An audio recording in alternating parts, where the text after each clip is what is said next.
Tapos, ang nagre-recruit sa mga militar, sa mga kapulisan, para bumaliktad yung nakapatay na pamilya. Tawagin na lang natin, Sandara. Si Sandara ang nagre-recruit. Balita ko nga, doon na sa Litis kausap ko sa kampo ng mga Duterte. Bigo si Sandara na makarecruit ng mga general. Bigo. Ito na lang, bakit hindi lumulutang si Sandara doon? Ito para makompleto pa kayo. Itong ibibigay ko sa code name niya, si Sandara cum laude. Mahina na lang kayo pag hindi nyo pa matunugan. Sandara cum laude. Kilala nyo yan. Sandara cum laude. Yan ang nagre-recruit ng mga sundalot, ng mga opisyal. Si Sandara cum laude. Pag hindi nyo pa na, may nag-comment na dyan May nag-comment na, matalino yung nag-comment. Matalino. Si Sandara cum laude, na dating opisyal din ng gobyerno ng Botangera. Di ba? Si Sandara cum laude. Wala akong tinutumbok na pangalan. Ang sabi ko, makinig ka, Rondom, Trip, ang binabanggit kong pangalan, Sandara cum laude. Hindi ko alam kung sino yung Sandra Cam na binabanggit mo na yan. Hindi ko kilala yan. Alam niyo po mga kaibigan, kung talagang may power pa itong mga panawagan nila na mag-people power, dapat nung una pa lamang dagsa na ang tao. Kaya naman nagsimula ang tinatawag, yung tinatawag nilang EDSA. Webes? Miyerkules ba? Webes? Ganun ba? Miyerkules? Webes ba? Miyerkules? Pakiremind nga po ako kung kailan nagsimula yung panawagan nilang Martes. Ito, Martes. Ang sabi ni Ronald Black. Sabi niya, araw doon ng Martes nagsimula ang rally dyan sa EDSA Shrine. Okay, Martes. Sige. Now, nakita niyo po mga kababayan, yung panawagan nila, ilang araw na sila na nagpapanawagan ng people power. May nakinig ba? May mga sumama ba? Sabi nila, lulusob na raw sa Malacanang. Bakit hanggang ngayon? December 1 na, bukas December 2 na. Ang kasalukuyang presidente pa rin, si Pangulong Ferdinand Romualdez Marcos pa rin. Bakit kaya? Bakit? Kasi hindi kayo pinakikinggan ng Diyos. Hindi kayo dinidinig ng Diyos. Kasi puro puot at galit ang nasa utak ninyo. Mismong hanay na ninyo, pinapakita ninyo na nagkakabayaran kayo. Dito na nakakatawa. Ito, napakita nyo na ito Itong mga video ipapakita ko sa inyo mga kaibigan, nakita nyo na ito sa mga vlogger na mga napanood nyo ng mga ilang araw na. Papakita ko muli ito sa inyo para makita ninyo na kung talagang may pagkakaisa sila, hindi nyo kailangan magbayad ng tao Hindi nyo kailangan abutan ang tao ng kung anong bayaran. Tapos maririnig natin sa background nila. Mismong vlogger nila ang nagsasabi, huwag kayong maingay. Darating. At mayroong color coding pa kung paano ibibigay ang dapat ibibigay sa kanila sa mga leader nila. Di ba? Pakinggan nyo po ito muli. Kayo magsisisigaw ng ganyan. Parating ang pagkain. Please tayong konti. Hindi kayo pagbabayaan.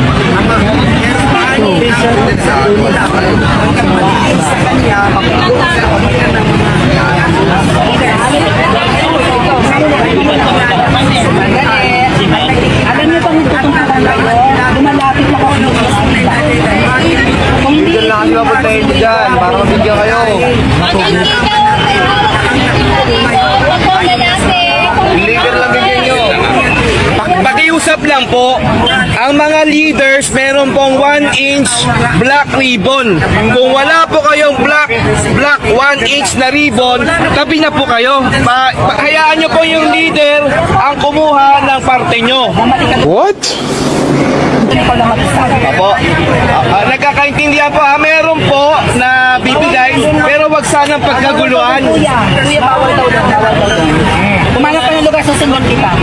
Ito na lang oh. Mga ate kuya, hindi lang ang ribon mo. Manlilibre na nga lang kami. Magkakasakitan pa kayo pagka nagdagsaan kayo. Hindi na kami manlilibre kung masasaktan kayo.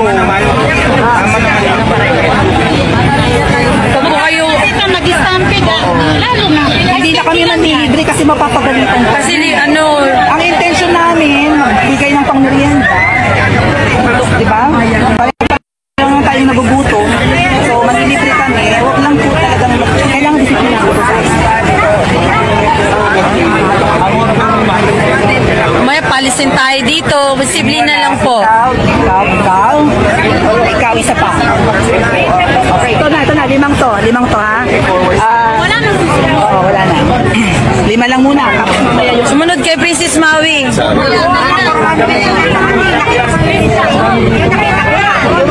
Linawin ko lang po ulit. Sabihin niyo, Solid 30 Family Worldwide.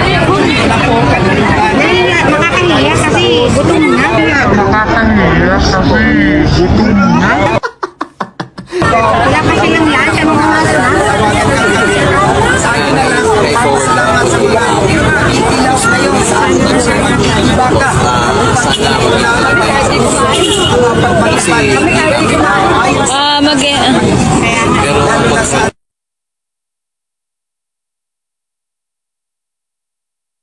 May nagtatanong dito sa akin, wait. Nasaan na yun? Ito.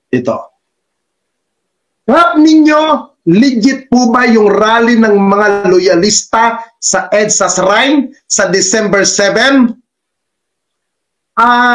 Totally, wala akong alam dyan. Okay? Wala pa akong alam dyan. Sa nag-comment po na to, na may rally na may December 7, wala pa akong impormasyon tungkol po dyan. Pero, sa mga matatagal na nanonood sa akin, alam niyo po kung pag ako nag-organisa ng rally, alam niyo po yun.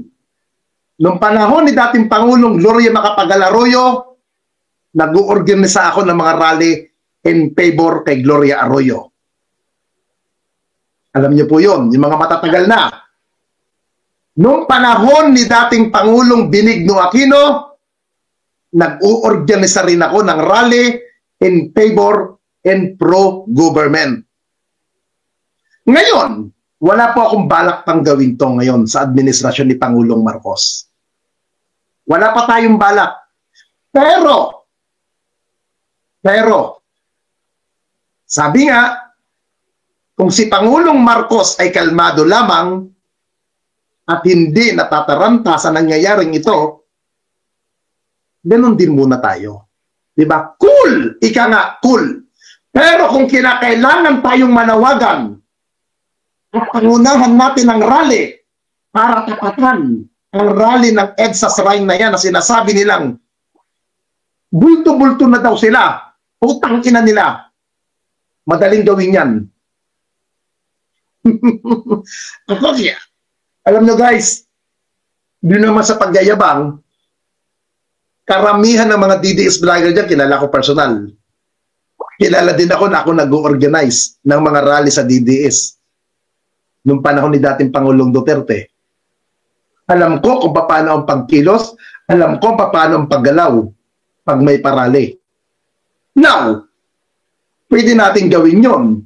Siyempre, ang gagawin natin pagkilos, pabor kay Pangulong Marcos para ipakita sa mga kutol lupat mga gagot inutil na nasa EDSA Shrine, hindi lang sila ang may karapatan umatungal, hindi lang sila ang may karapatan magsisigaw ng kontra sa administrasyon ni Pangulong Marcos. May karapatan din tayo na magsisigaw sa tamang paraon, sa tamang benyo, sa tamang lugar. Hindi yung nakakapagperwisyo tayo. Hindi natin kailangan magbayad ng tao para magdala tayo ng tao. Hindi natin kailangan gawin yun.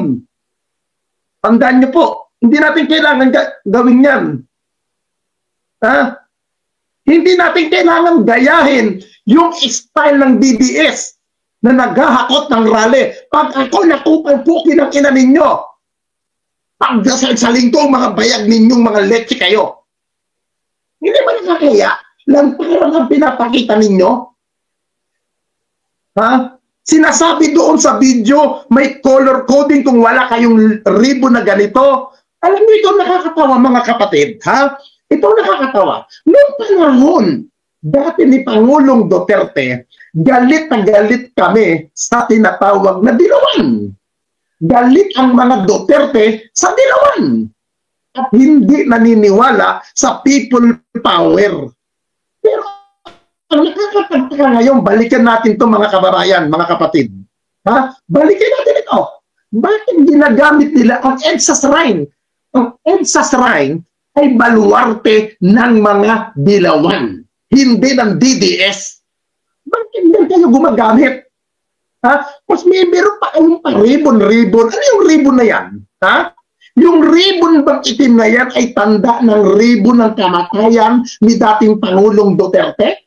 Pinaghahanda nyo na ba ang kamatayan niya? Kaya naglalagay na kayo ng ribbon na itim? Ha?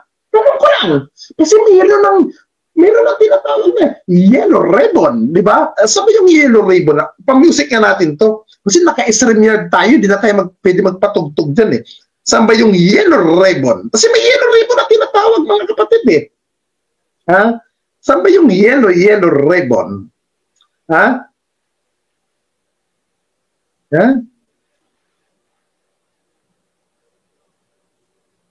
May yellow ribbon eh.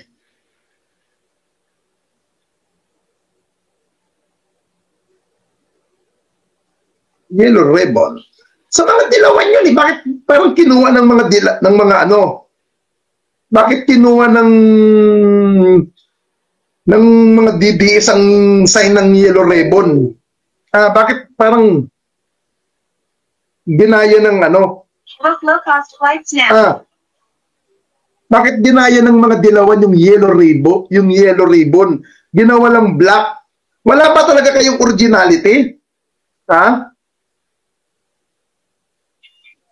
Di ba? Ito yung yellow ribbon. Tapos kayo black ribbon. Ano yung pinaghahanda ninyo dyan? Kamatayan? Ha? Okay. Ay, maganda kami sa'yo, Jake Magnos. Mga kapatid, suportahan po natin yan si Jake Magnos. Ha? Suportahan po natin yung kanyang channel. Mag-follow kayo sa kanya, mag-subscribe at sa mga BBM vlogger, suportahan po natin mga kapatid. Tulungan po natin.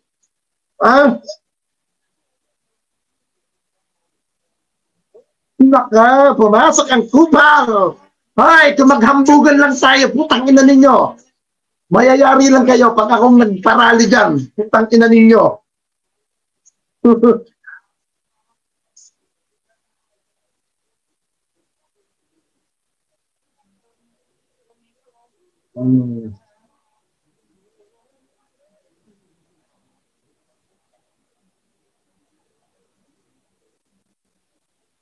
Okay.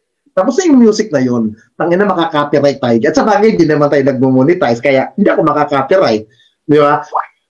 Kasi ang nakaka-copyright lang naman yung mga nagmo-music na yung mga nagmo-monetize. Sa akin, hindi ako nagmo-monetize, kaya wala akong problema. Yeah, pero ganito. Alam niyo po mga kapatid, itong sinasabi nila na people power, ito po ang tanongin natin sa sarili natin ngayon. Nasaan si Vivian Velez? Si Vivian Velez. Nasaan sila Harry Roque? Nasaan sila Sandra Cam? Bakit wala kayo dyan sa EDSA? Bakit wala kayo? Ha? Ito si Vivian Velez. Nasaan kayo? Ha? Nasaan si Vivian Velez? Ha? Ganun ba? Putang ina ko? Walang bago. Dati na akong kaputa-putahan ng ina ko. Ha? Walang bago. Walang bago. Ito, nasaan si Vivian Velez? Bakit hindi siya magsalita? Yung di ba siya ang leader dyan? Yung tinatawag na EDSA group para sa Duterte movement. Nasaan? Bakit hindi siya magingay? Bakit hindi siya lumutang dyan? Bakit hindi lumutang? Kasi alam niya sa sarili niya na hindi sapat ang bilang ng parali ninyo. Hindi sapat ang bilang ng nyo, sapat ng taong napapaniwala ninyo. Ang sabi niya ni Kaito kagabi, naka-live kagabi si Mike Cervera. Nanonood lang ako sa kanya, natatawa ako sa live niya kagabi, na karamihan ng hinakot dyan. Ano yung karamihan hinakot? Sinasabi ni Mike? Taong grasa. Mga natutulog sa bangketa na walang tirahan. Siyempre nga, may libreng pagkain dyan. May konting abutan. Pupunta ang mga yan. Di ba? Pupunta talaga. Di ba? Pero, sa katotohanan, ano ba pinaglalaban nyo? Ano ba pinaglalaban nyo? Makabalik ang mga Duterte, si Sara? Makabalik lang? Ngayon, pag binanggal niya si BBM, sino ipapalit si Sara na may iskandalo din ng confidential fund na hindi nga masagot? Hindi niya nga marekta? Tapos gusto niyo yun ipalit? Bago kayo mag-atungal, hindi lang kayo ang may karapatan magsalita. Unang-una nakakapirwisyo na kayo sa EDSA. May mga nagsha-shopping dyan, naggustong pumunta ng Robinson. Hindi magawang normal dahil sa ingay ninyo. May mga establishment dyan na napipirwisyo sa inyo. May mga pulis na naka-duty dyan na hindi naman dapat din nag-duty dahil binabantayan kayo para mapanatili ang peace and order. Inaabalan nyo ang mga kapulisan dyan. Dina-duty-duty nyo dyan para bantayan lang kayo. Ito nga ang sabi nga ng DCMM sa programa ni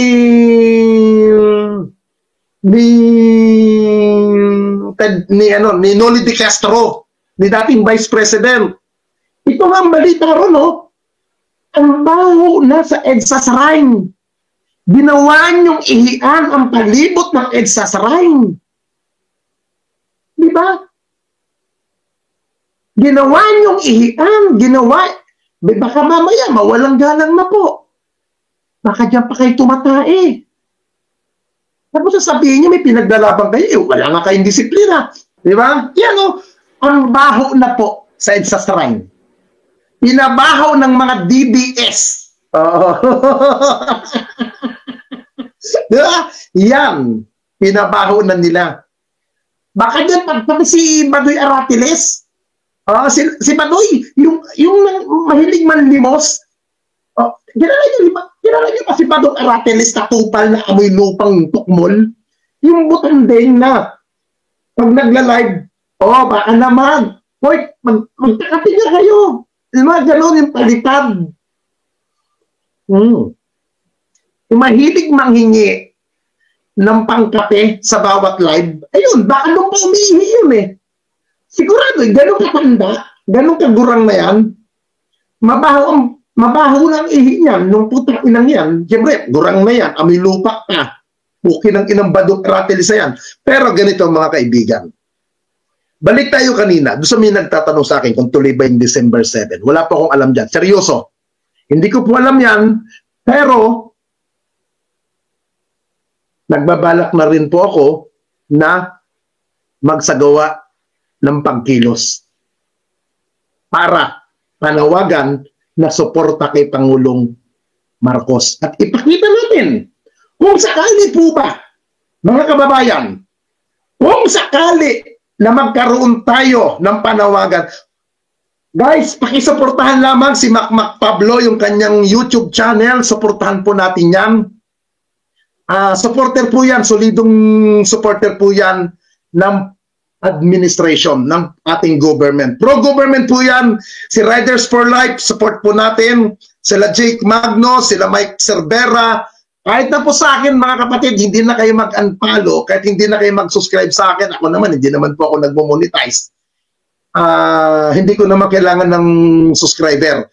Mas maganda po, suportahan natin yung mga kapwa natin. Kapwa ko po ng mga vlogger na naninindigan na sumusuporta sa administrasyon na to. Yung pong pinaka-importante, kayo pong nanonood na to, 2,000, ay maganda palang mag-live ng ganitong oras, 2,000 nanonood, Kayo pong nanonood ngayon dyan, paki-follow po, paki-subscribe nyo po yung mga kapatid natin na nasa social media na mga vlogger. Paki-ano na lang po, paki-follow. Okay? Now, abangan nyo po guys, baka this week, mag-announce ako, pag maganda ang mood ko, ano tayo? Handa ba kayong sumama? Para ipakita at ang ating gagawing venue. Hindi sa shrine para, hindi tayo nakakaabala dyan, hindi tayo nakakabulabog dyan. Doon tayo sa Luneta Grandstand o sa Liwasang Bonifacio. Hindi tayo lalapit sa kanila kasi pag lumapit tayo sa kanila, hindi maiiwasan na magsalpukan tayo ron. Di ba? Mas maganda, layo tayo sa kanila. Naipakita natin na tayong mga pro-administration naniniwala sa liderato ni Pangulong Marcos ay mayroon tayong disiplina. Mayroon tayong dignidad. Hindi tayo kauri nila na nagrarally na kung ano-anong ginagawa na nakakaabala sa kalsada. Hindi natin gagawin po yan, mga kababayan. Hindi tayo ganoon. Kasi kung gagawin natin, doon tayo pupunta sa EDSA, tapos makikipag-anuhan tayo, para tayo nakikipag-away doon. Di ba? Pwede naman tayong gumawa ng pagkilos para sa administrasyon na naipapakita natin na tayo'y maayos, disiplinado, at higit sa lahat, alam natin yung batas. Di ba? Yun ang pinaka-the best. Hindi tayo yung magrarally tayo, tapos nakikita ng mga tao, ano tayo doon. Walang dating yun. Mas maganda yung meron tayong venue. Kasi alam niyo po guys, ang pagkilos po kasi ng isang rally, hindi po basta-basta yan, mga kapatid. Yan pong pagkilos, kailangan po natin ng permit sa local government. Kung sa Maynila, kailangan natin ng permit sa Office of the Mayor. At kailangan natin ng permit sa National Park Commission or sa Luneta Park. At kailangan yun, aprubahan muna. Di ba? Kung doon tayo magrarally sa Liwasang Bonifacio na tinatawag na Freedom Park, pwede tayo ron, pero kailangan natin ng permit. Hindi naman tayo pwedeng basta na lang magrarally na mag-iingay na gagawa porque tayo ay pro-administration, gagawa na lang tayo ng ganun nakbang. Di ba? Kailangan idaan natin sa due process. Ika nga. Due process na mayroon tayong permit. Di po ba? Hindi naman po kayong magrarally kami dahil pro-administration. Bahala na, hindi na tayo kukuha ng permit. Hindi po pwede ganun. Meron po tayong dapat sinusunod na alituntunin. Okay? Dahil ang mga BBM supporter, ang mga BBM vlogger, marunong sumunod sa tinatadhana ng batas. Alam niyo po mga kapatid, madali lang naman po ang mag-organize ng rally. Napakadali po niyan. Ang mahirap lang po dyan, yung kumuha ka ng permit. Yung kukuha tayo ng permit. Hindi po ganun kadali ang pagkuha. Hindi po ganun kadali. Kailangan natin sumunod. Basta ang pinakamahalaga po, nakita natin yung panawagan nila na Marcos resign, Marcos step down, pero ilan lang bang nagrarally? At ang nakakatawa pa rito mga kababayan, ito pa ang nakakatawa rito mga kababayan, pati mga kabataan, hinakot nila. Ito pong video ito, galing mismo sa EDSA Shrine. Itong bidyong to, kumalat na ito noon pa, nung mga nakarang araw. Hindi po ito galing sa akin.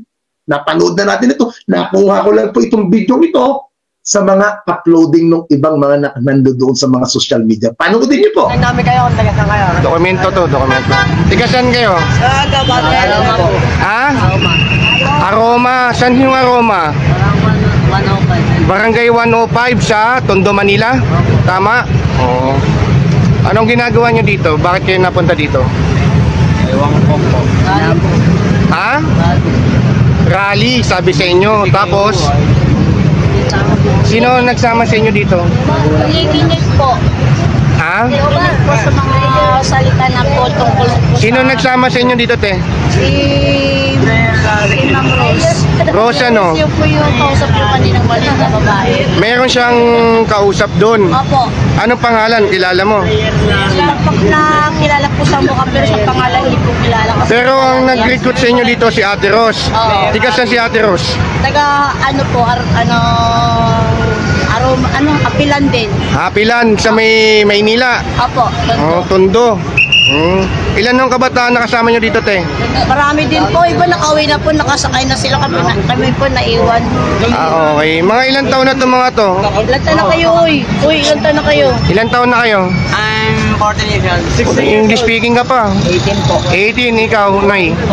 Ha? 14. 14. Ah, sige. Uuwi na kayo. Opo. Kaya nga po naghanap po kami sa Ah. sakyan eh. Hindi na po kami. Uwi na kayo. Ikaw, ilang taon ka na, Noy? 14 po. Ha? 14. 14. Ano pangalan mo? Good. Ah, okay. Ate, si Ate Rose ang nagdala sa inyo dito. Opo. Ilan taon, ilan kayo dito lahat-lahat? Hindi ko po mabilang kasi marami po kami. Ah, marami kayo? Okay. Oh, sige, te. Salamat sa iyong cooperation. Yun. Okay. Nakita niyo po? Minor de edad. Ha? Minor de edad, hinakot din nila. Parang, siyempre kasi, pag ang hinahakot nila, mga ganyang kabataan, pursigido kasi sa rally yan eh. Mainitin. Ika nga, malakas, matibay, sabi nga nila. Di ba? Matibay, handang makipag-awayan sa rally. Di ba? Kaya, ganun ang kanilang hinahakot, mga kababayan, para pangsagupa sa ating mga kapulisan. Di ba? Pero hindi nila naisip itong mga sumasama sa rally na nagagamit lamang sila. Di ba? Nagagamit sila at alam niyo po pagkamalas-malasan dyan. Kasi nung panahon namin, pag ako nagpapaano, hindi ganyan ang strategy. Hindi ko pwede sabihin dito sa social media kung ano yung strategy namin, syempre. Di ba? Hindi namin pwedeng i-mention yun. Nung panahon namin ni Gloria, panahon namin ni Pinoy, ni Digong, hindi ko pwedeng i-announce yun dito sa social media. Para, syempre, magkakaroon ng ideya ang mga kalaban para makakuha ng info. At ng ideyang ganyan, alam yan ni Richard Renato Reyes o ni alias Babalo. Alam niya. Panawagan ng mga guro. Ito nakakatawa. Si BP Sara, dati pong DepEd Secretary. Yung pinamumunuan niya dating mga teacher. Alam niyo kung anong panawagan ng mga guro?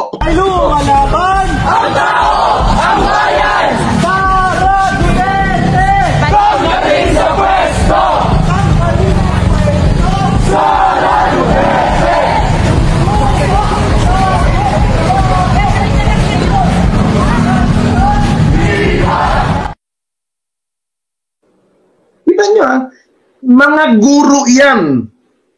Ha? At mga teacher na mga guro, mga profesor. Pero, anong panawagan? Sara impeach si Sara. Diba? Nakakatawa. Mas marami pa yun. Mas marami pa ang taong yun na nagraraling yun kaysa nandoon sa EDSA Shrine. Kasi nandoon, mas marami pa yun. Mas marami pang tao yun sa mga nananawagan ng pagbaba ni Pangulong Marcos. Alam niyo po mga kaibigan, ito pong masakit dito eh. Kahit na sinong maupo sa gobyerno, kahit na sinong maupo sa Malacanang, ito po lagi nating tandaan, hindi tayo aasenso kung tayo ay umaasa lamang sa gobyerno. Ha?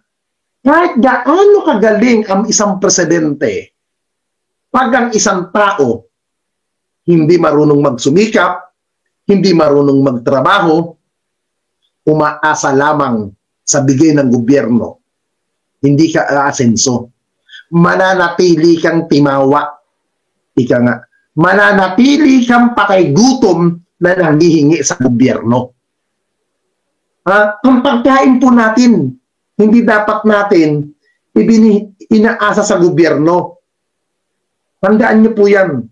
Kahit na si Sara, kahit ilang Duterte pa, kahit ilang BBM pang nasa Malacanang, pag ikaw ay hindi marunong magsumikap, hindi ka marunong magtrabaho, hindi ka kakain. Yan ang katotohanan. Kahit ilang pangulo pa ang magaling na nasa pwesto, lagi niyong tandaan, hindi tayo aangat sa buhay. Tandaan po natin, hindi trabaho ng gobyerno na tayo ay araw-araw pakainin. Kahit si Sara, kahit si BP Sara, hindi niya obligasyon na palamunin lahat ng Pilipino. Yan ang totoo niyan. Pag hindi tayo marunong magsumikap sa buhay, mga kapatid, kahit ilang presidente pa ang dumaan na sinasabi na magaling, mahusay, maayos, kung hindi ka marunong magsumikap sa sarili nyo, walang kwenta ang buhay natin. Dahil ang katotohanan, mga kababayan, ang gobyerno ang umaasa sa atin. Ang gobyerno, ang magpangulo, mula sa mababang pwesto sa gobyerno, umaasa sila sa taong bayan, sa pagbabayad natin ng buwis. Ha? Umaasa sila. Kung kayo galit sa gobyerno, galit kayo sa pangulo, galit kayo sa mga congressman na sinasabi ninyo, next year, January na, mag-e-election na, ipakita ninyo ang galit ninyo. Ipakita ninyo ang galit ninyo sa pamayanan ng pagboto. Yun ang kapangyarihan natin ng bawat isa. Hindi yung putang ina na pinagwawatak-watak tayo. Ako, alam niyo guys, dito, bumili pa ako dito kay Pangulong Marcos eh. Pagkakataon na to nung isang araw para i-impeach si Sara. Ano ang sinabi ni Pangulong Marcos? Huwag niyong i-impeach si Sara. Nakiusap ang Pangulo. Nakiusap ang Pangulo na huwag i-impeach si Sara. Bakit? Dahil nananatili pa rin kay Pangulong Marcos at umaasa siya na maaayos ito. Ngayon, itong mga putang inang to, mga nakapalibot kay Sara, na katungal ng katungal, kung kayo may malasakit sa bansa, kayo may pagmamahal sa bansa, bakit hindi i-advise na magkasundo muli ang dalawa? Kahit magpakitang tao lang, makapagka-plastikan lang, bakit hindi nyo maipakita? Ha? Kasi, ayaw nyo. Gusto nyo ng gulo. Diba? Yan ang gusto ninyo. Magkawatak-watak tayong mga Pilipino. Diba? Diba? Yan ang gusto ninyo. Itong mga alam niyo mga guys, ako naniniwala ko, hindi magtatagumpay ang people power na yan. Bakit? Simbahang Katoliko, galit sa mga Duterte. Ilang obispo ang binalahura ni dating Pangulong Duterte? Ha? Galit ang simbahang Katoliko kay Pangulong Duterte. Ilang obispo, ilang pare ang binalasubas ni dating Pangulong Duterte. Di ba? Number 2, yung makakaliwa, kung tinatawag natin makabayan black, galit din. Sa sila hahakot ng pwersa ngayon. Dilawan. Yung sinasabing yellow group, ayaw din sa mga Duterte. Di ba? Ngayon, yung mga pinangalanan ni dating Pangulong Duterte, yung mga pinangalanan niyang general na dinawit niya sa Narcoles, na hindi naman napatunayan. Sa tingin ba natin, walang pwersa pa ang mga yon? Na sila ang biktima rito ng kahihiyang ginawa ni dating Pangulong Duterte? Sa tingin niyo, papayag bang mga dating general na biniktima ni dating Pangulong Duterte na basta makabalik ang mga Duterte? I think may mga taong naiwan yan.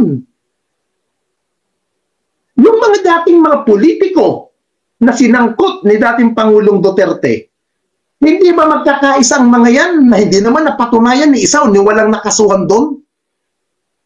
Sa tingin niyo, basta na lang papayag sila na makabalik na naman ng Duterte dahil silang pagbibiltahan na naman? Sa tingin niyo, ganun kadali? Kung talagang may pwersa pa ang Duterte sa panawagan ng people power, dapat noon pa lamang na nagrarally sila ng maisog na yan, dapat nagawa na nila yan. Naalala niyo yung rally nila sa Loton? Na kung saan ang plano na mismo noon, Malacanang na ang diretsyo? Naalala niyo yun? Na kung saan lumutang pa doon si BP Sara, na nagsalita pa dati, si dating spokesperson, Harry Roque, na walang aalis, ayon daw kay BP Sara, mismong kwento ni Harry Roque yun, at dapat sumusob na sa Malacanang. Ba't hindi nila nagawa? Kasi alam nila na hindi sapat ang bilang nila doon. Di ba? Ngayon, sinong inaabala ng mga to? Taong bayan sa EDSA. Yung mga nag-grocery, may gustong meeting doon, may bibilhin, pati yung mga nagsisimba sa EDSA Shrine. Na ang gusto lang naman, manalangin sa EDSA Shrine, tapos may grupo doon na nag-iingay na wala sa lugar, sigaw ng sigaw. Hindi ba nakakahiya? Di ba? Nakakahiya. Sana, kung talaga ng gusto ni BP Sara ng kapayapaan, maayos. Pero sa totoo lang naman, guys, sumulang naupo si Pangulong Marcos, maayos naman ang bansa natin eh. Umimik eh. Di ba? Ano ba pinagmulan yan? Bakit magalit si Sara? Ano ba pinagmulan ng galit ni Sara kay Speaker Martin Romualdez? Nung sinipa bilang Deputy House Speaker, si dating Pangulong Gloria Macapagal Arroyo, yung ba ikinagalit niya? Ha? Yung ba ikinagagalit ni BP Sara? Hanggang sa may mga natuklasan na, hanggang sa nagkaroon na ng investigation, na hindi nila matanggap, hindi nila madiktahan. Ako naaalala ko ito eh. Ito, buti na recall sa utak ko to.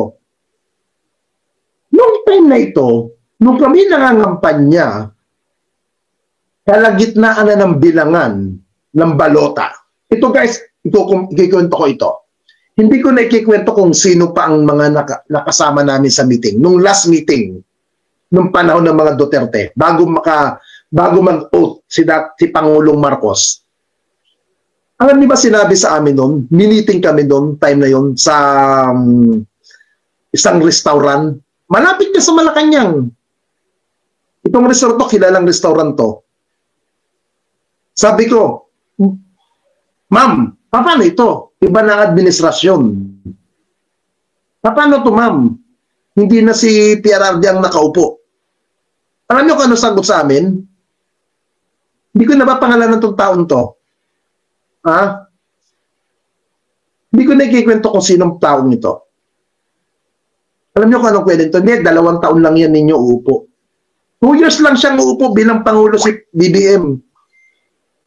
At ipapalit kaagad natin si Sara Duterte. Itong ka-meeting namin dito, Undersecretary ang pwesto nito. Undersecretary ng Office of the President ng panahon ni Pangulong Duterte to. Nagkataong pagbaba ni Pangulong Duterte sa Malacanang, nanawagan si Pangulong Duterte ng mga salitang binitawan niya. Tulungan nyo, suportahan nyo ang bagong administrasyon na papasok na sa katauhan ni Pangulong Ferdinand Bongbong Marcos.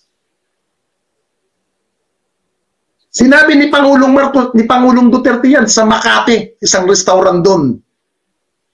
Nung pagkasabi niyang yun, nung bago 2 days, bago bumaba si Pangulong Duterte bilang Pangulo ng Bansa, 2 days, may pa-meeting, tanghaling tapat sa labas lang kami ng PSD compound. Kasi may mga restaurant dyan, kahilera ng SM, ng ano doon sa may PSD compound, may mga restaurant dyan may mga ano dyan Ito, tinabi ko nga paano to?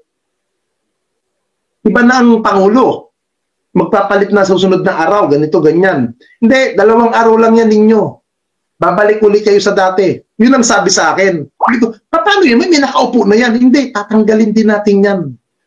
Noon pa po nila pinaplano, mga kababayan, na pabagsakin talaga si Pangulong Marcos. Paupuin lang nila ng 2 taon. Yun pa talaga ang gusto nilang mangyari. Yun talaga ang gusto nilang mangyari noong mga panahon na yun. Ngayon, hindi nila ata na mapatalsik na si Pangulong Marcos. Kaya lahat na lang ng kung ano-anong kadramahan, kaartihan, gimmick, ginagawa na nila sa larangan ng social media. Ginagawa na nila kung ano-anong mga black propaganda. Ganyan ang ginagawa ng mga Duterte ngayon. Ginagamit ang mga vlogger. Totoo lamang.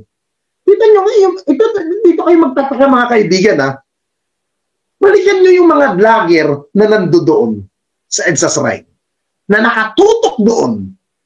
Wala na silang content, kundi doon.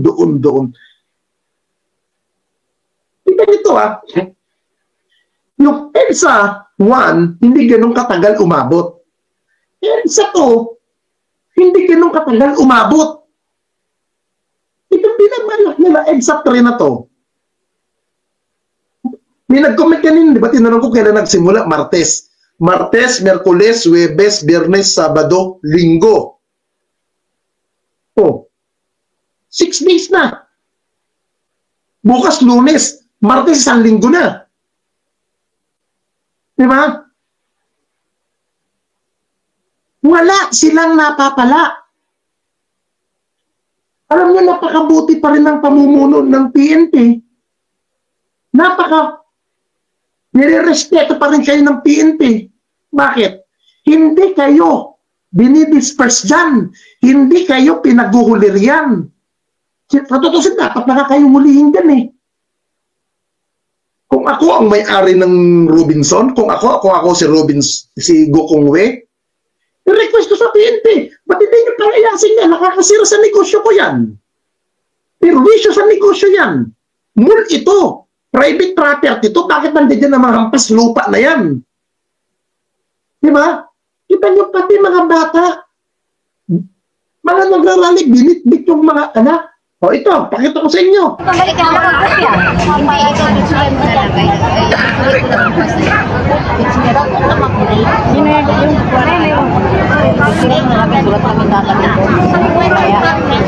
Ano yung mga sabi?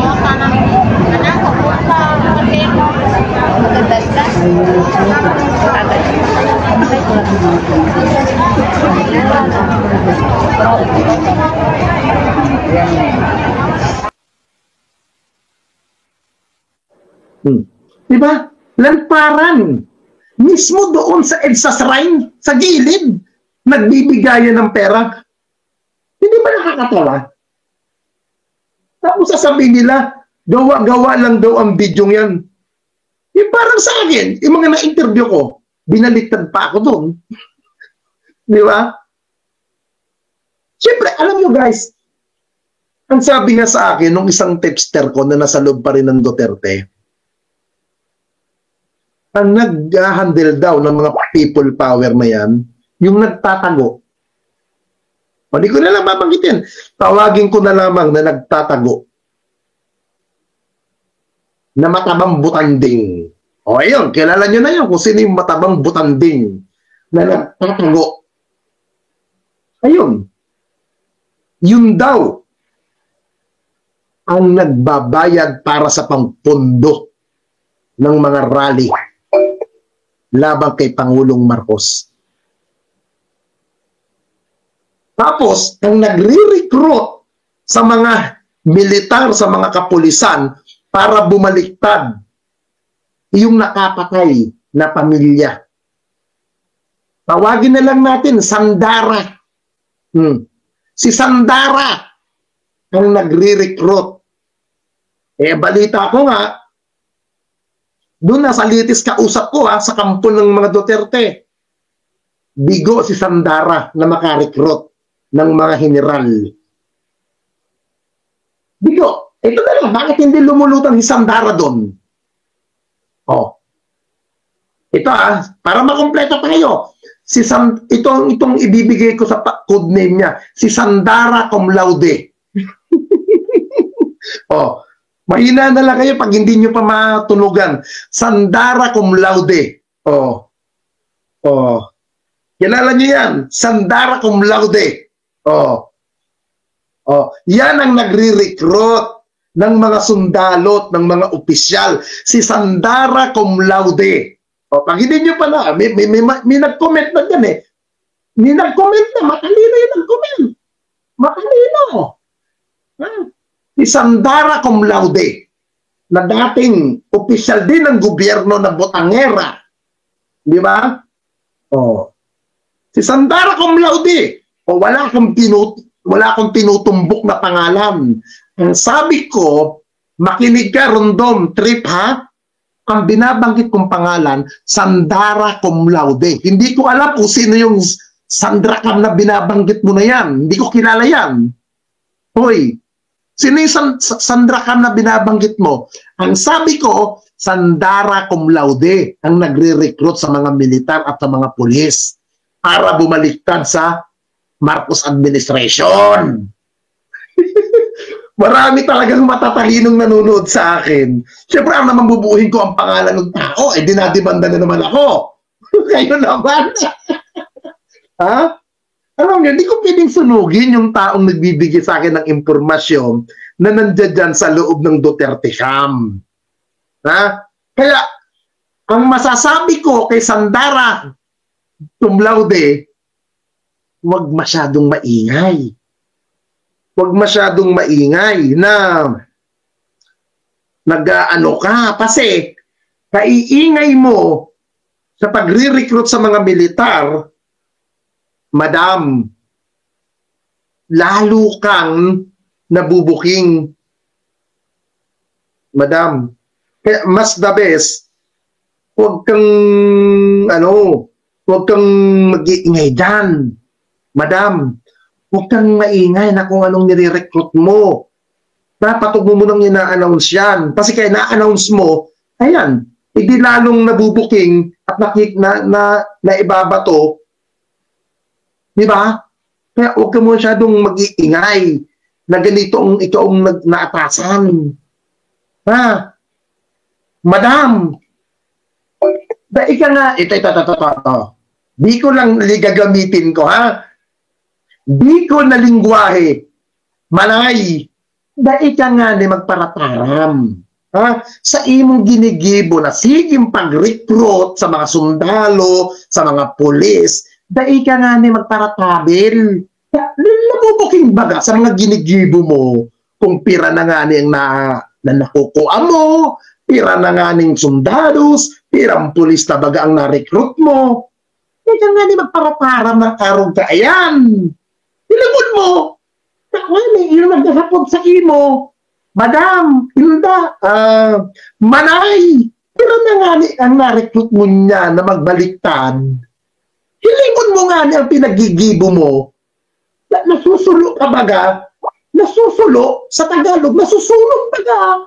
Ang pinagigibo mo. Dahil ka magparakarag ka. Ayan, ay Diyos ko buray ni Ina na mabatao na baga ang buray mo. Manay. Dahil ka magparakarag ka. Ayan. Ang alam ko nga ni, kung laudi ka, makanina pero, Diyos ko nga ni, arog ka. Ayan. Para ka nga ning kapay, pag araw ka kayo, nagpaparataram ka baga. Dahil ka pa nga ni, mission accomplished. Pero sige ka nga ni, kuda ka na bagan, ay, burna iniina na mga yan manay. Mayo, nasunog ka baga. Ingon niya, na ibato nga ni sa kuya, na ibato ko man nga ni duma sa taas. Ang ginigibo nindo. Padi nasunog baga ang ginigibo nindo. Arog ka yan. Sige nga ni kayong parekrut duman sa tasa, sa payatas. Sige nga ni kayong parekrut sa tundo. Oh. Ay, niya, ano na mga ka mo ng sige, parataram ka sa EDSA. Buray ni ina pag-aarog ka in mga ginigibo nindo. May patutunguhan yan manay. Magtubod ka sa kuya. Mas maray nga ni manay, magpakidok ka na lang nga ni, nang masiraman ka pa. O, sa mga Tagalog na hindi nakakaintindi ng kido. Ha? Ang meaning nga ni ng kido sa Tagalog, ito, butas, ito, hotdog. Magtagalog ka na lang. Yun ang ibig sabihin sa Tagalog noon. Pag hindi nyo pa nakuha ang ibig ko sabihin sa lingwaheng ginamit ko, putang ina ninyo, puro kayo mga bobo. Ano gusto niyo bubuuhin ko? Ate, sige kang kuda ka dyan. Tapos, ang gagawin mo, ikikwento mo doon sa taong nagtatanong sa'yo, ilan na ba ang na-recruit? Ilan na ba ang nakuha? Ha? Tapos, biglang ibabato sa akin yung impormasyon. Ang sabi ko nga, magpakantot ka na lang, putang ina nyo. O, di nasarapan ka. O, di ba? Ganun lang. Diyos ko po. Napaghahanap ka kasi na masyado kayong atat bumalik sa gobyerno. Napaghahalata na akala nyo yung 2 taon di mapapatalsik niya si Pangulong Marcos. Hindi. Tandaan po natin ha. Tandaan ninyo mga tanga. Ilang taon nawala ang Marcos sa gobyerno. Ilang dekada nawala ang Marcos. Napatalsik si dating Pangulong Erap. Sa tingin ninyo, doon ka manghang ang mga Marcos, hindi nakakuha ng ideya, hindi na sila nakakuha ng aral, hindi sila nakakuha ng technicality, technique o para na ganun kadali-dali, pinaghirapan nila. Pinaghirapan nilang makabalik sa Malacanang. Tapos ngayon gusto nyo maagawan. Sa tingin nyo din nag-aral lang mga Marcos para kung ano man ang plano na yan. Hindi ganun kadali. Uulitin ko sa inyo ha. Galit ang simbahang Katoliko sa inyo. Pangalawa, ilang obispo ang pinagwawalangihan ni dating Pangulong Duterte. Galit ang Makabayan Black. Ito ang nakakatawa eh. Makabayan Black, ayaw sa mga Marcos, pero sa nangyayari ngayon, mukhang ayos naman ang relasyon. Paano kayo makakahakot ng tao? Pangatlo, galit din sa inyo ang mga Dilawan. Oh, sa tingin nyo, napayag bang mga Dilawan? Hindi pa nagsasalita ang grupo ni dating Senator Antonio Trillanes. May Magdalo Group din naman siya. Na hanggang ngayon, ang Magdalo Group, buhay na buhay pa. Oh. Nandiyan pa si dating Senator Juan Ponce Enrile na batikan sa kudita. Sa tingin ninyo, hindi pa buong memory ni Enrile, buong ang memory ni Enrile. Sa tingin niyo yung mga general, ito nga pala, nagsalita nga pala nung isang araw, si dating Chief of Staff, Dionisio Santiago. Ang sabi niya, nagsisisi siya sa pagboto niya. At nasasaktan siya dahil sa nangyayari sa Uniteam. Alam niyo, tama yung sa sinasabi ko eh. Mali ang mga galawan ni Sara. Kung sino man ang mga advisor niya, isa-isahin niya ng sipain. Dahil ang mga yan ang nagpapahamak sa kanya. Yun na nagpapahamak kay Sara. Desperadong galawan. Yan ang nakikita. Uulitin ko po sa inyo, sa mga DDS, pag ako at pagising ko bukas at nagbago ang utak ko, baka magparali ako, tapatan ko ang parali ninyo sa EDSA Shrine. Ako, alam niyo naman ako, hindi naman sa pagyayabang. Ilang beses na ako nag-organize ng mga rally. Hindi sa akin ubra na 5,000 lang ang tao sa rally ko. Hindi ako papalag ng ganun ang bilang lang sa rally ko. Pero dito sa rally, paplanuhin ko, walang politiko, walang taong gobyerno, simpleng mamamayan ang nandoon lamang na naniniwala sa leadership ni Pangulong Marcos, sumusuporta sa liderato ng gobyernong ito at may pagmamalasakit sa gobyernong ito. At higit sa lahat, sabi nga ni Atty. Larry Gadon, narinig niyo yung sinabi ni Atty. Larry Gadon, bawal ang bobo sa gagawin kong rally. Sa gagawin kong i-organize kong rally, hindi ko muna i-mention kung anong date, kung saan ang venue, pero yung December 7, wala po akong alam dyan. Pinapangunahan ko na po, wala akong alam na may ganun activity na December 7 para kay Pangulong Marcos. Wala pa po akong alam dyan, kaya hindi ko pa po sa inyo makapakonfirm, mga kababayan. Again, bago po tayo matulog ngayong gabing ito, pakiusap ko lamang po sa inyo, mga kababayan, mga kapwa ko Pilipino. Ipagdasal po natin ang ating minamahal na Pangulo. Ipagdasal natin ang ating gobyerno. Ipagdasal natin ang ating mga kapulisan. Ipagdasal natin ang ating kasundaluhan na huwag sila bibigay at huwag silang magpadala sa mga masasamang udyok.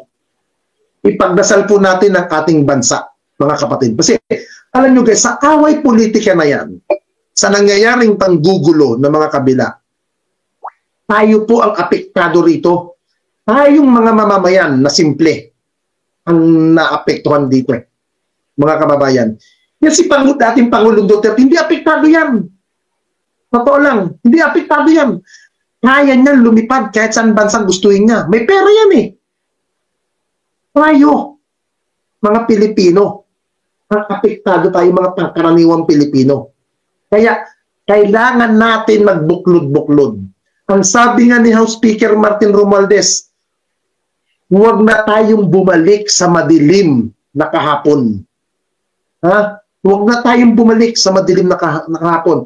Kung kayo po'y naniniwala kay Pangulong Marcos, ibig sabihin, suportahan natin si House Speaker Martin Romualdez. Suportahan natin si First Lady Lisa Marcos Araneta. Suportahan natin. At higit po sa lahat, mga kapatid, yung mga kapwa ko po social media vlogger na nandyan po sila Jake Magnus na nakamonitor, sila Christopher Ulo, sila Mac Pablo, sila Mike Cervera, sila Mema, mag-subscribe po kayo sa kanila. Ha? I-monitor nyo po sila Top 1, yan sila Attorney Claire, tulungan nyo po. Ha? Malaking bagay po ang inyong pagsuporta sa gobyerno. Hindi po magtatagumpay ang gobyernong ito pag tayong mga Pilipino ay hindi nagkakaisa. Kailangan natin magkaisa. Sabi ko nga po, ako po hindi nag-iipon ng follower. Hindi po ako nag-iipon ng subscriber. Ako'y nagbablog lamang, ako'y nagsasalita lamang base sa gusto kong sabihin. Hindi po ako nagmo-monetize. Kita nyo nga, wala nga nakalagay din na sign of dollar sa channel ko. Hindi ko po kailangan yan. Putang ina. Ako pa? Putang ina yan. Ako, ito ba mukha mo nagmo-monetize? Maraming panlalaki. Maraming, ay naku po. Mahirap na pong magyabang, mga kapatid. Kung sinasabi nga nung kaibigan namin ni Mac Pablo, may kaibigan kami, milyonaryo rin daw yun. Kaya lang mukhang kabayo. Huwag na natin i-mention ang pangalan. Ako pa rin hindi mamukhang kabayo. Kung yung mukhang kabayo nga, sinasabi niya, trilyonaryo siya. Ito pa kaya hindi mukhang kabayo? Kita nyo naman. Alam niyo mga kaibigan, kahit bungal yan, hindi ko pinapupustiso yan kasi magkakabuhingan tayong mayaman eh. Magkakabuhingan tayong mapera. Hindi po, simpleng milyonaryo lamang ako. Putang ina. Ang pera ko, tandaan nyo, ang pera ko, para sa mga lalaki ko yan. Tandaan nyo yan. Ha? Milyonaryo ako. Bilyonaryo, trilyonaryo ako. Hindi ako katulad ng mga ibang vlogger na hampaslupang nasa EDSA Shrine ngayon na mga patay gutom na kailangan mag-monetize, kailangan magdrama para lang mapalipadan na umaasa lamang sa mga follower. Ako na, bilabla ko na nga lang ang iba dyan eh. Ako, ito ba mukhang matulog? Mukhang mahirap ba ito? Yo, what's up mga tropa pips? So, sino kaya yung Sandara Cum Laude na yon na binabanggit ni Cap Nino Barsaga na siyang nagre-recruit daw po ng mga officer dyan daw po sa AFP para kalabanin ang ating Pangulong Bongbong Marcos. Alam niyo po, hindi naman na po lingid sa kaalaman ng marami na meron po talaga nangyayari na ganyan. Sa mga rallyista nga lang may nagre-recruit di ba? Lalo pa syempre sa mga militar. Alam niyo po, hindi nila kaya. Hindi nila kakayanin yan. Kahit si Digong pa ang mag-recruit, hindi nila kaya ang AFP. Kasi nga po, ang AFP, mga professional po yan. Hindi po yan sumabak sa napakatinding training para lamang magtaksil sa bayan. Sa totoo lang, kunwari ako, kinausap ako, ako isang army, kinausap ako ni Sandara Cum Laude. Oras na kausapin ako, ay talagang sosoplakin ko yan at poposasan ko. Kasi hindi po maganda yung ginagawa niyan. Siguro naman, kilala nyo naman na yan kung sino yung Sandara Cum Laude na yan. Naka-wheelchair daw eh. Diba? Totoo lang po, lahat ng mga nasa kampo ni Digong, ni Kibulok, mga DD shit, lahat po yan, nang-eengganyo na lumipat sa kanila, sumama na sa kanila, 'di ba si Harry Roque nga ang mga post, puro sumama na daw sa EDSA, pumunta na daw sa EDSA, 'di ba? Kasi nga po lahat sila may mga sariling interes at maaari silang mapwesto kung sakali na mawala sa Malacanang si PBBM at si Sara Puset ang pumalit na presidente. Siyempre si Harry Roque mawawala na contempt order. Mababasura ang kaso na human trafficking. Tapos pati itong mga ibang mga tao na ito malalagay po sa mga, kumbaga yung mga nagre-recruit ba. Malalagay sila sa pwesto. Diba? Kaya nga po, todo ang kanilang panawagan na bumaba na si PBBM para sila naman ang makapwesto. Kaya nga walang sumasama sa kanilang people power doon sa EDSA. Bakit? Kasi po, nung people power, EDSA 1, EDSA 1, ang pinaglalaban po diyan, demokrasya.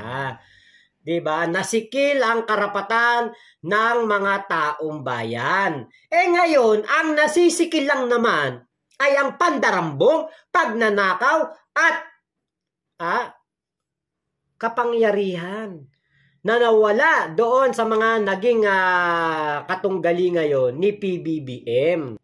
Yun lang naman talaga ang kanilang pinaglalaban, yung kanilang pwesto, yung kanilang magiging reward kung sakali na si PBBM ay magulo nila, mapaalis nila at matalo nila sa kanilang ginagawang kakarampot, kakatsangot na people power. Hindi po sasama ang mga tao dyan sa people power kasi unang-una nga may Netflix, may ML, merong Maris Racal. Anthony Jennings saka Maris Racal. Meron pang mga mga kung anong mga napakaraming mga vlogger. na sinusubaybayan ang taong bayan at hindi nila pipiliin na makipagtagisan ng bunganga doon sa EDSA Shrine at makipagtalo sa wala naman silang kalaban doon, nakikipagtalo sila sa sarili nila habang nakaharap sa camera, pati bata ginagamit nila, 'di ba? Desperado. Kadesperaduhan na ang pinapakita ng mga tao na ito dahil nga po sila ay endangered na makulong, makasuhan, at mabuking ang kanilang mga partisipasyon sa panggugulo sa ating bayan. 'Di ba? Kaya yung kung sino man yung mga sinasabi ni Kap Nino Barsaga, yan po yung mga tao na hindi naman talaga sila para sa bayan. Para sila sa sarili nila. Para sila sa kanilang pinagtatanggol na sarili nila.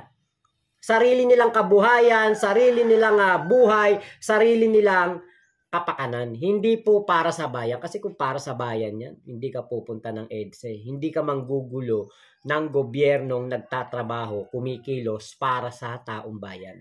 Hindi mo gagawin yan. Kung malinaw ang iyong mata kasama ang malinaw na kaisipan. So, yun lamang po. Maraming salamat sa pagsama nyo dito sa aking vlog na ito. Thank you sa vlog ni Kuya Nino Barsaga na talaga namang malupit. At ingat po kayo. Nasa mang panig kayo ng mundo. Momo, chup chup, love you. God bless us all, Pilipinas. God first.